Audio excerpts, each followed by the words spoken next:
إن الحمد لله نحمده ونستعينه ونستغفره ونعوذ بالله من شرور أنفسنا ومن سيئات أعمالنا من يهده الله فلا مضل له ومن يضلل فلا هادي له وأشهد أن لا إله إلا الله وحده لا شريك له وأشهد أن محمدا عبده ورسوله. Indeed, all praise is due to Allah, and thus, as such we should praise Him, seek His help, seek refuge in Allah from the evil which is within ourselves and the evil which results from our deeds. For whomsoever Allah has guided, none can misguide, and whomsoever Allah has allowed to go astray, none can guide.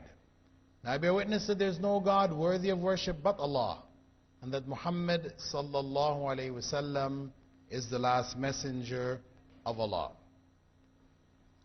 The topic, as was introduced to you, recurring problems in a Muslim teenager's heart. I've changed the topic a little bit. Though probably many of the problems that are in the Muslim teenager's heart is no different from that in the non-Muslim teenager's heart, because of the times and because of the fact that teenagers, wherever they are, in whatever culture they may be, do have some common characteristics. And the idea here of looking at these problems is to try to find some kind of Islamic solution, since we're talking about the Muslim teenager's heart. To try to find some solutions to deal with these problems. So, what I would like to do, I have made up a list of problems that I think you guys have in your hearts. Now, how many of you are actually teenagers? Stick your hands up. I see a lot of preteens here, or you guys are just short. Oh, okay, you're just short. All right. As I said, I have a list of problems that I figure you think you have in your hearts, but rather than me tell you what you have in your heart, I'd like you to tell me what's in your heart. So we're going to need a mic. Is there some mic that I can hand? Is there a wireless mic that I can hand to them if I go amongst them and ask them? No. Or they have to come up here? Come here. They have to come up here? Uh-huh. All right. Well, who is first to share one problem in your heart as a Muslim teenager? Okay, come and share one problem with us. Music. Music. Yeah, that was on my list. Can we put music up on the screen there? Music. All right. Another problem. Somebody else. Girls. Girls. Okay. That was on my list too. Who else? Okay. Maybe you don't have to go, you can just tell me, and then I will just say it. Huh? TV. Okay, that's the media. Okay, can we add that to the list, please? TV. Now remember, these are problems that you feel inside your heart, you know, which you as a Muslim means that some way it's affecting your Islam. Okay, so we have TV there. I mean, TV is a source of a problem, because TV by itself is not necessarily so, you know, it depends on what you're watching, right? Isn't it, really? Huh? So, what do you have? Games. Meaning what? Video games. All right? Video games, okay? Okay, let's add, we can add that, video games. Is somebody making a list? Do we have a list happening somewhere?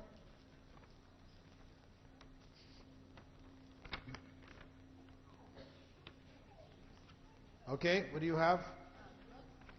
Drugs? Okay, in general, I hope you don't really have it.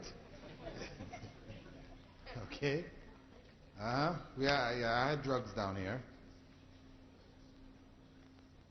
Drugs, yeah. Video games. Pen's not writing so well.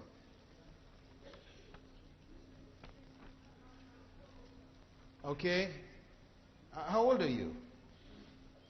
Huh? You have an older brother or what? Huh? Well, you think you have a problem that's going to happen? Huh? Smoke. What's that? Smoking what? Cigarettes or drugs? Cigarettes. Okay. Smoking cigarettes, that's, I'm sure that could be a problem too. It's a better pen, thank you. Smoking, huh? All right, thank you. Smoking, video games. All right. You past teens, man. You got a beard on you here.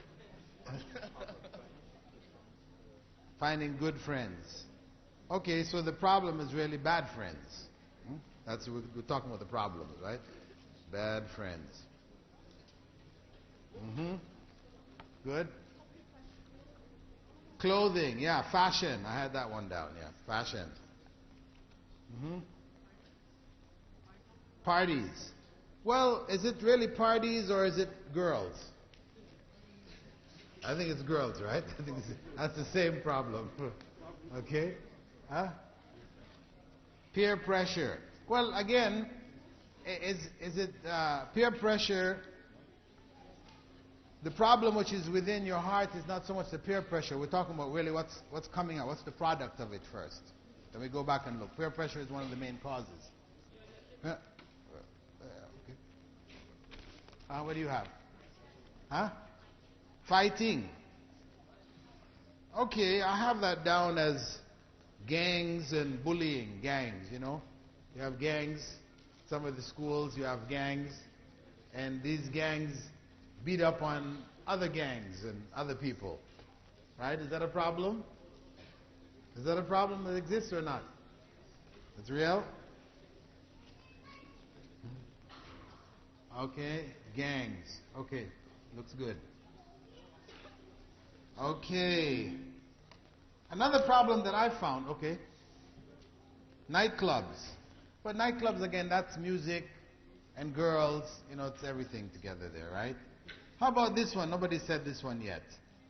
But I don't see anybody with the problem. But you know, this body piercing.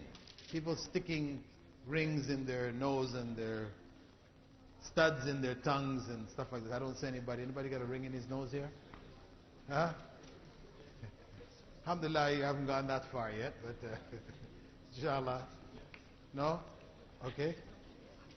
Laziness. Everybody's got a laziness problem, really. Huh? Robbing. Well, criminality. Okay. Sports. Well, sports sometimes is a good thing. Really. I wouldn't say sports necessarily bad. I mean, it's just how we deal with sports, isn't it? Really. Huh? Curfews. Well, you know what I think curfews come under? How about this one? Disobedience to parents. Huh? I think that's what curfews comes under, right? People want to be free. No curfews. Do your own thing, right? Huh? Coarse language, bad language. All right. Bad language. Okay. What about this one? Dissatisfaction with ourselves. You know the Michael Jackson syndrome? You never heard of that? The Michael Jackson syndrome, that's known as dissatisfaction with oneself.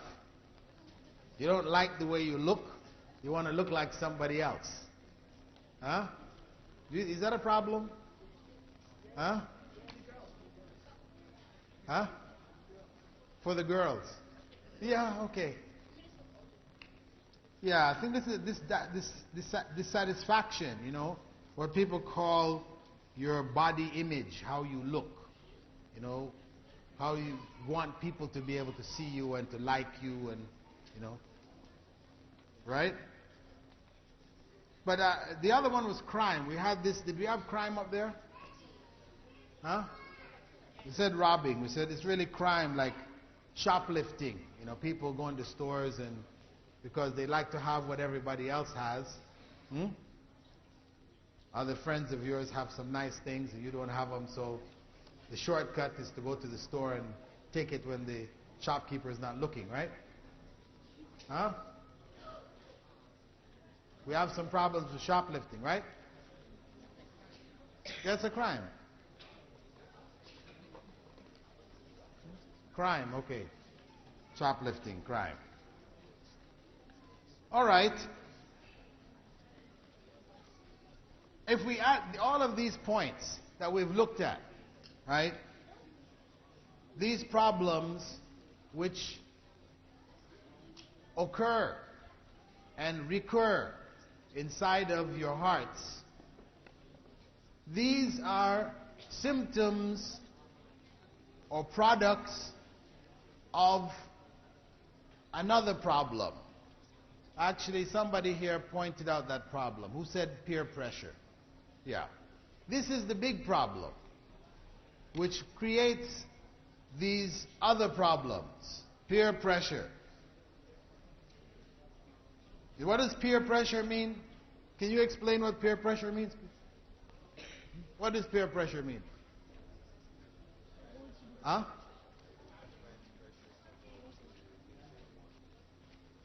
A group of friends pressure someone to what? To do something they don't want to.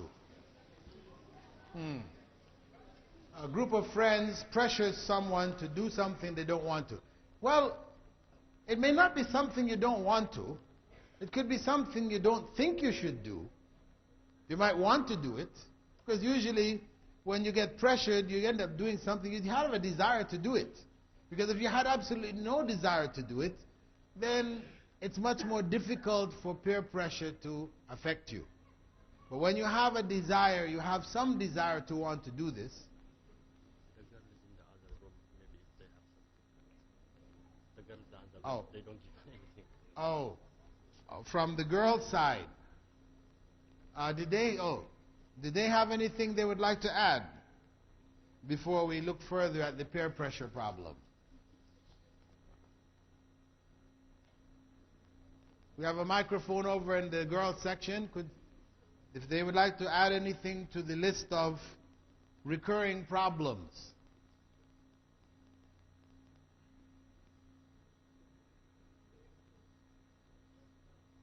No? Okay. Anyway, so we said it is the peer pressure, where the group of friends, the people that you are with, they're all doing something, or they all want to do something. Huh?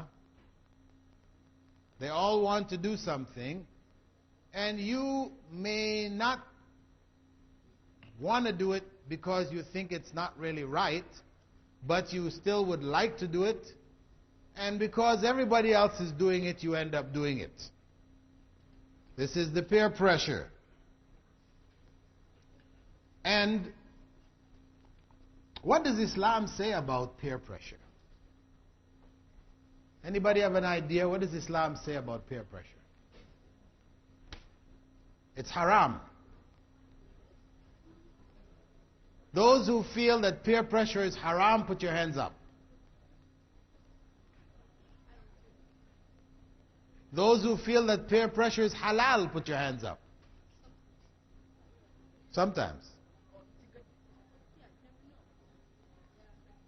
Those who just don't know, stick your hands up. That's the majority of people here, right? Just don't know. Well, peer pressure, Prophet Muhammad ﷺ had said that the Muslim should not be imma'a. Imma'a. You know imma'a? Actually, there's no word in English for imma'a. But he went on to say, he explained what is imma'a. Imma'a is when people are good, you're good. When people are bad, you're bad. You know? You're with the people. Wherever they go.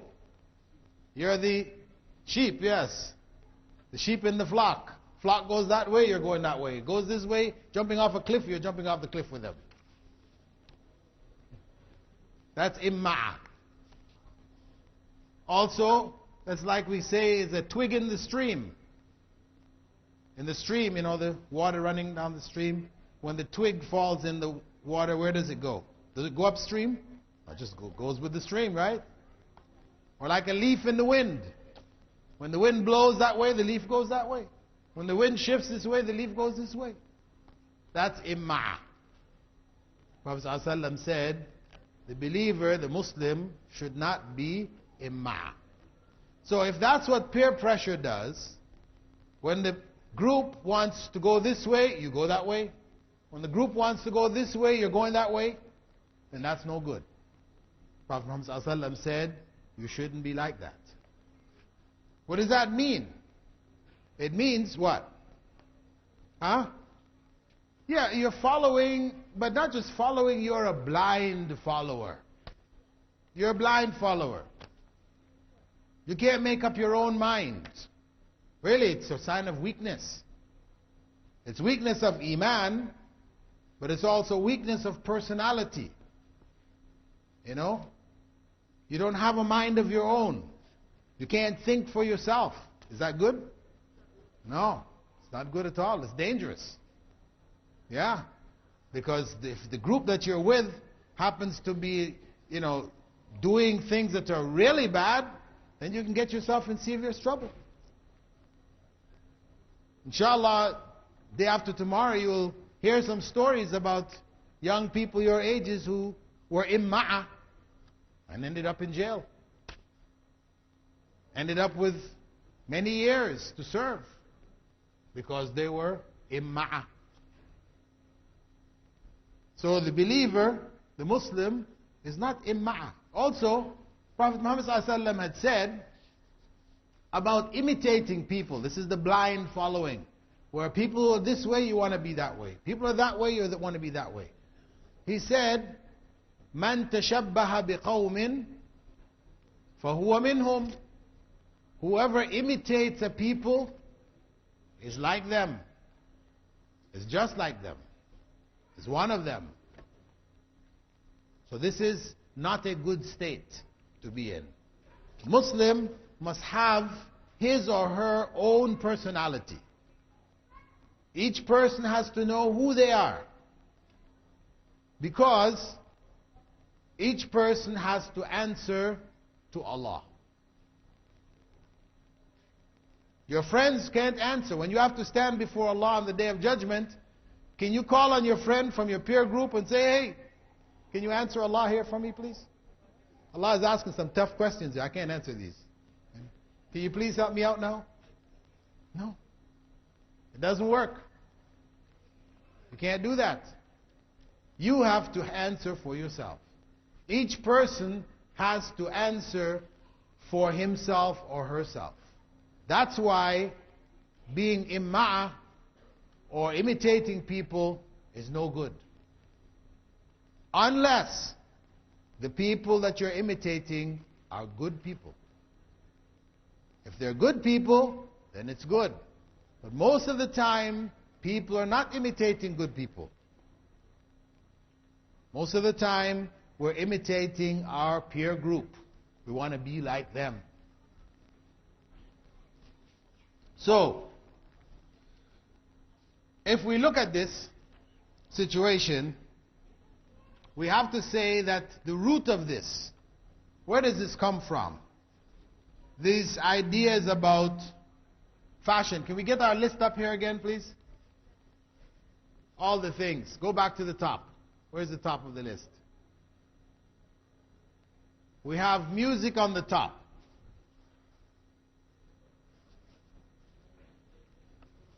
Where do you think that the music comes from? The music which is haram.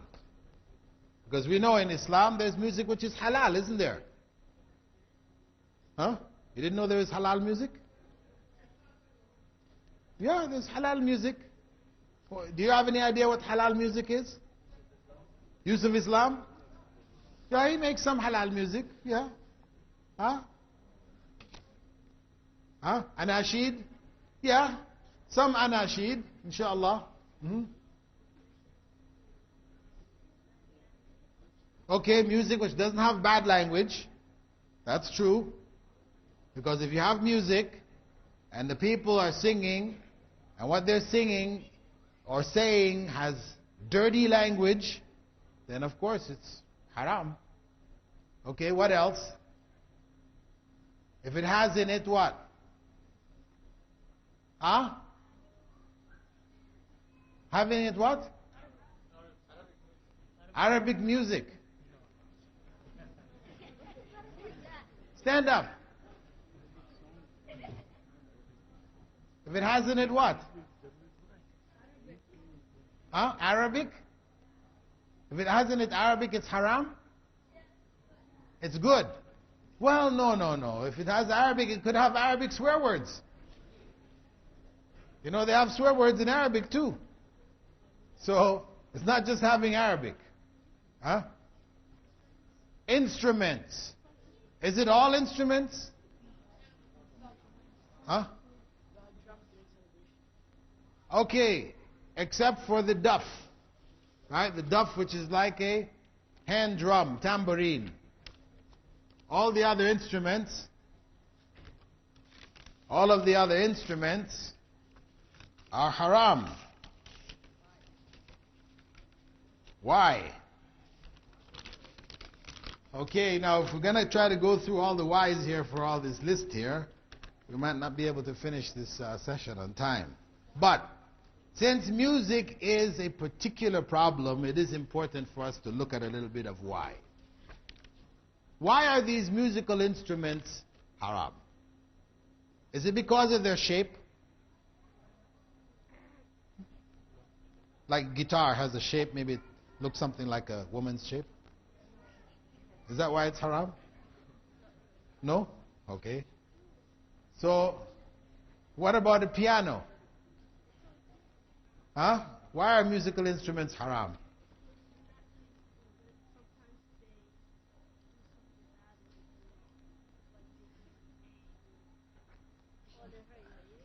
They hurt your ears? Well, I don't know about that. What do you think? They make terrible music? Well, maybe. Some people don't think it's terrible. They give false hope. In what sense? Whatever is with the music, if it's the wrong message, then the music makes it seem a little more deceit. It deceives you to think that the person singing is right. Sugarcoats everything and makes it. Sugarcoats bad things. What some people say, maybe it sugarcoats good things. What if I'm saying some good things and I add this music along, it makes it nicer? It kind of works somewhat the same way as intoxicants, in that the music stimulates the mind, the body, and the soul. And when it does that, it kind of makes a person not normal. So what a person does commits whatever action. And then kind of like it's somewhat, it's actually in scientific studies too. It works like almost in hypnosis. So it puts you into okay, brother is saying that it's hypnotic and addictive. What do you think about addictive?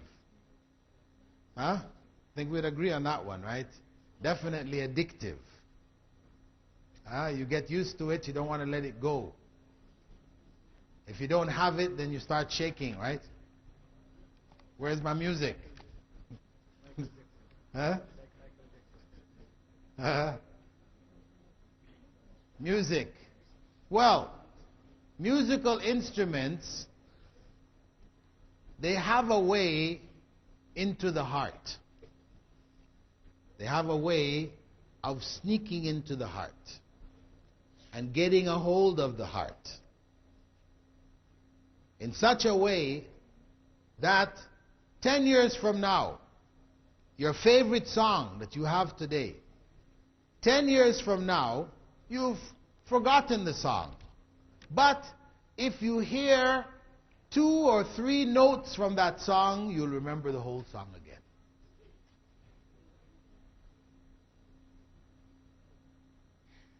It has a way of captivating the heart. Those musical instruments gives it a stronger ability or power to go in and captivate the heart. And this is where the addiction comes from. So because of that, Prophet Muhammad ﷺ, he told us that we are not supposed to use these instruments. And he said that in the time to come, people will make halal these wind and strings instruments. He called ma'azif. They will make them halal, meaning that they're not halal. They're not halal. So, we have some points from the girls' side.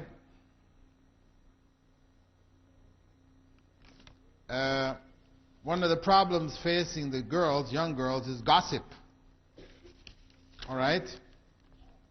Gossip.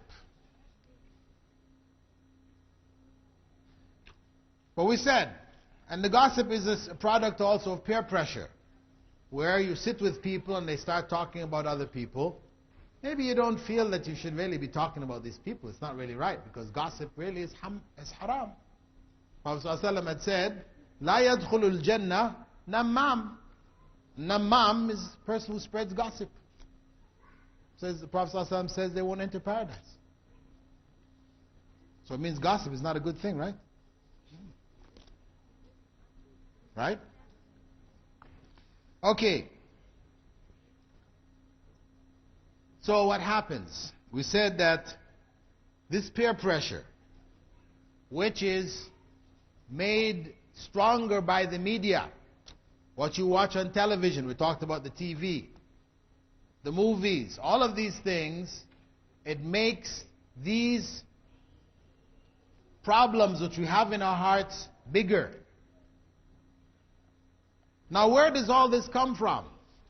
Who is behind this? Satan. Shaitan, yes. Satan is behind it. And Allah warned us to beware of Satan, because he is a clear enemy to us. He is an avowed enemy. He has swore he is going to misguide each and every one of us. He is our enemy, Satan. So what does he do? He puts temptation before us. See, all of these things you want to do. Put our list back up there again, please. Can we see the list?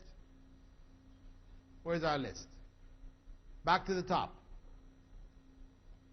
To the top of the list. Music. Girls. We're going to look at girls and that later on. Sunday we have a whole session on girlfriends and boyfriends. So we'll leave that to later. TV. Drugs. Smoking cigarettes. Parties. Gangs. Body piercing. Disobeying parents. I mean, all of these things, if we look, there are good things to replace these. There are good things that can replace these, every one of them. Music, it is the haram form of music which is not allowed. But there's halal music. There's plenty of halal music. But you know what Satan does? The same thing that he did to Adam and Eve. What did Satan do to Adam and Eve? Huh? What did he do? You don't know. You know who Adam was, right? Who was he? The one who what? The one who created us. Oh boy, you got a problem here, man. You got a serious problem. Adam didn't create us. Huh? Who was that? Who was Adam? Adam was the first human being. He didn't create us. Okay? We came from him, that's true, but he didn't create us. Didn't have a test tube and a chemistry set, and he made the rest of us. No. Yeah, he's our great grandfather. Okay? That's Adam. But what did Satan do to Adam?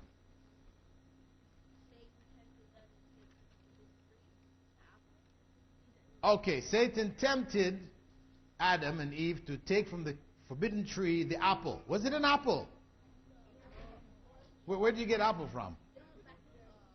Huh? You don't know? Okay, don't say apple then if you don't know. Right? We don't know what tree it was. We don't know what tree it was. What was on that tree? But the big question, what's the big question here? Big question is, was that the only tree in paradise?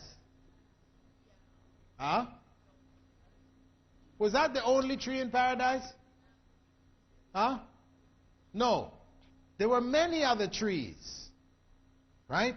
In fact, paradise was full of trees. But there was just one tree in the middle, all of the other trees all around it. Because of course in a forest every tree becomes like the middle, isn't it? All the other trees around it were halal. But that one tree, Allah said, don't eat from it.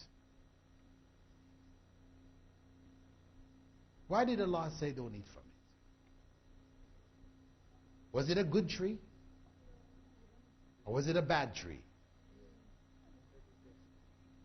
It was a bad tree. Yeah.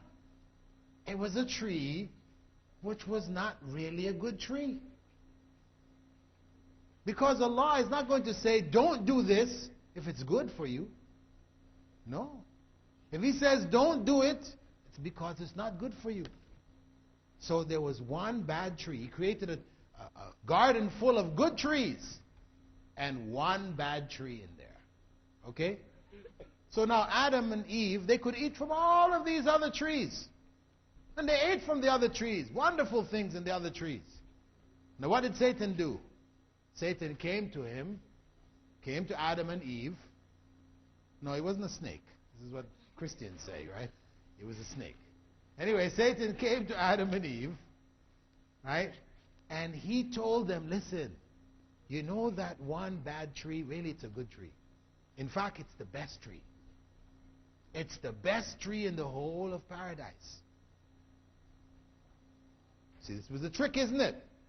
It was the one bad tree, and he told them that it was the best tree.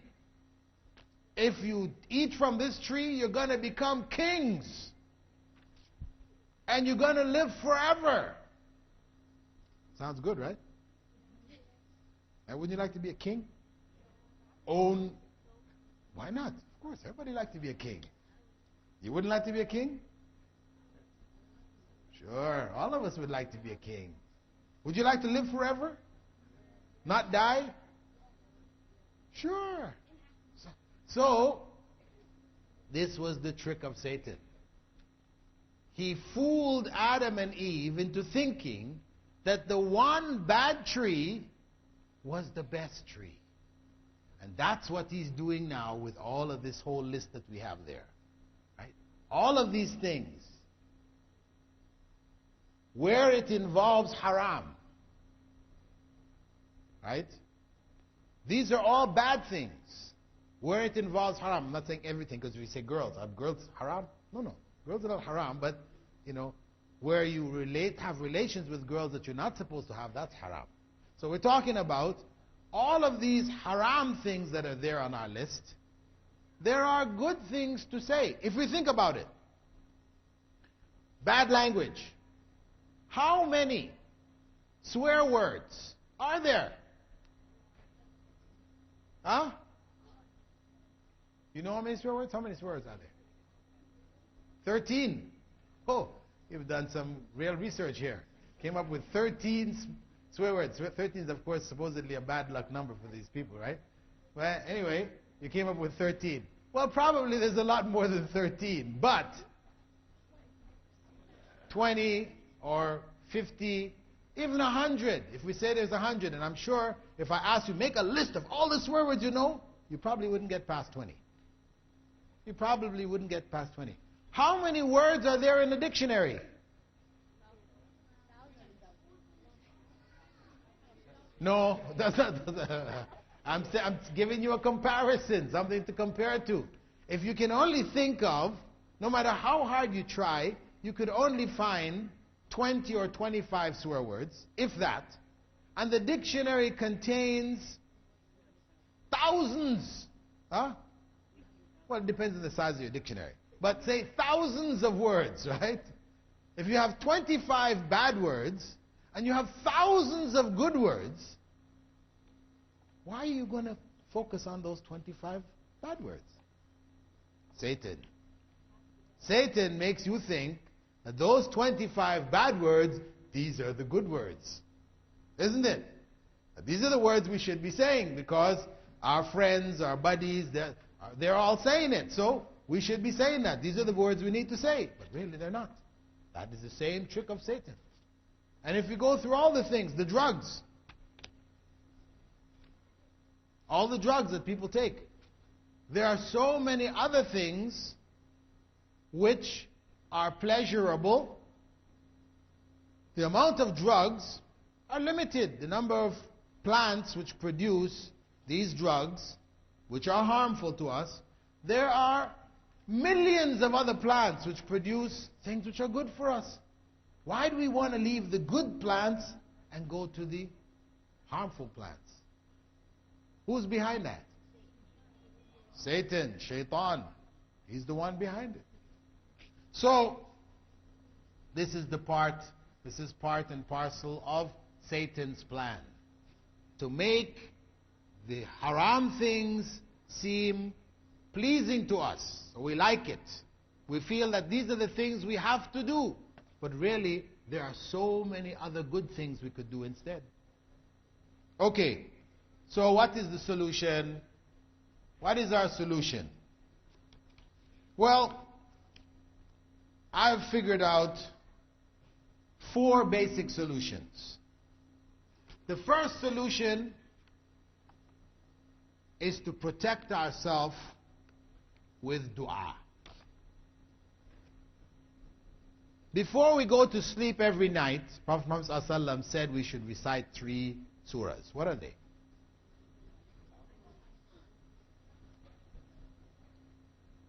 Nas,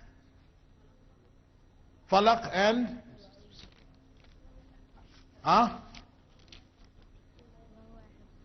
Ikhlas, yes. Surah Ikhlas, Qul Huwallahu Ahad. And Surah Al-Falaq, Qul A'udhu bi Rabbil Falaq. And Surah An-Nas, Qul A'udhu bi Rabbin Nas. To say these before we go to bed each night. Also he said, Prophet ﷺ had said, that we should recite it after every what? After every meal. You read the wrong dua book. After every salah. Recite it after every fard salah. Every time you make, after Salat al-Fajr, Salat al-Dhuhr, Asr, Maghrib and Isha, you read these 3 quls. This is protection. This is spiritual protection, which the Prophet ﷺ told us to use. What is said in that spiritual protection? Qul a'udhu bi Rabbin Nas. Take the last one. What does that mean? Qul a'udhu bi Rabbin Nas. Say, I seek refuge in the Lord of humankind. Or mankind. What about womankind? Okay, humankind. We seek refuge in the Lord of humankind. Qul a'udhu Rabbin Nas. Malikin Nas. What's Malikin Nas mean? The king of humankind. Okay. The king of humankind. Ilahin nas. Huh? The God, the one who should be worshipped by humankind. Min sharri waswas al-khannas. Min sharri, from the evil of. Who is the waswas al-khannas? Satan. But what does waswas al-khannas mean? Huh? Jinn. We haven't reached jinn yet. Who's the waswasil? What does waswasa mean? Wiswas. Huh? You waswisu. Huh? Whispering. Khannas. What's khannas means? Huh? Most merciful. You're in the wrong surah. Khannas. What does khannas mean?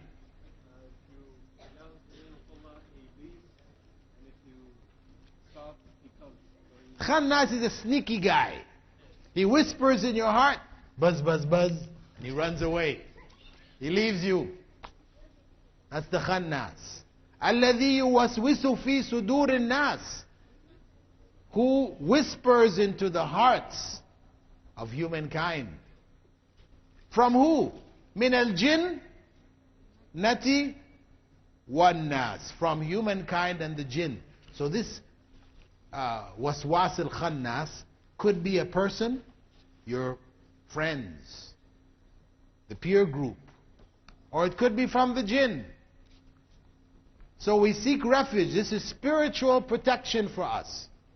Seek refuge from shaitan. The second thing that we have to do, okay, that's number one, seeking spiritual refuge. That is a shield for us. We do that regularly. Are you ready to do that? Are you ready to try that?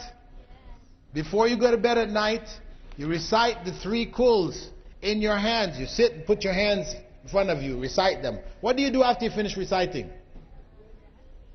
Huh? You what? Huh? No. What do you do after you finish reciting these 3 into your hands? What do you do? Huh? No. What? Okay, almost. He said you spit. No, don't spit. Don't spit in your hand and rub it all over your face. No. It's not what it says. You blow into your hands, right? But you blow with using your tongue. So you do like this. Without spit coming. Huh? You blow this way. Into your hands. Then you rub it over your whole body. Okay? Time's up. Give me one more second, okay? You blow and you wipe it over your body. Okay, that's your protection. The next thing is dhikrullah, to remember Allah. When you get the desire, you want to say some bad word, say subhanallah. Alhamdulillah. Whatever, anytime you can hear the word coming out of your mouth, you stop yourself and put something else in its place where you remember Allah. Huh? Can we try to do that? The third is we have to get some good friends. If we want to change, we want to fix the problems that are inside of our hearts, then we have to get some good friends. Because Prophet Muhammad said that you will be raised on Yawm al-Qiyamah with your friends. Raised up, resurrected. You'll come out of the grave, and next to you is going to be your buddy. The guy who is your best friend here. Now, if he was a nasty, low down, evil character, then that's who you're raised up with. You're going to have to stand before Allah with that guy beside you. Will you want him? No. So therefore, you have to choose the right people now. The last point is ignorance. Why are you caught up in some of these things? It's because of ignorance. You don't know Allah. You don't know what Allah's commands are. You don't know why you're here. Why are you created? To believe in Allah? Why are you created? You need to find the answer for this. And what you're trying to do to be happy, to enjoy, you need to know what is the consequence. What happens when you do this? So you have ignorance. And the solution, the cure for ignorance is what? What's the cure for ignorance? Knowledge. That's right. We need to get some knowledge. So by getting knowledge, you can cure the ignorance. Inshallah, you can cure those sick points that are recurring in the heart of the Muslim teenager. Inshallah. Barakallah fikum. I would like to give you a chance to ask some questions. However, time's up. It was real. Nice meeting you. Assalamu alaikum wa rahmatullahi wa barakatuh. Inshallah. Barakallah fikum.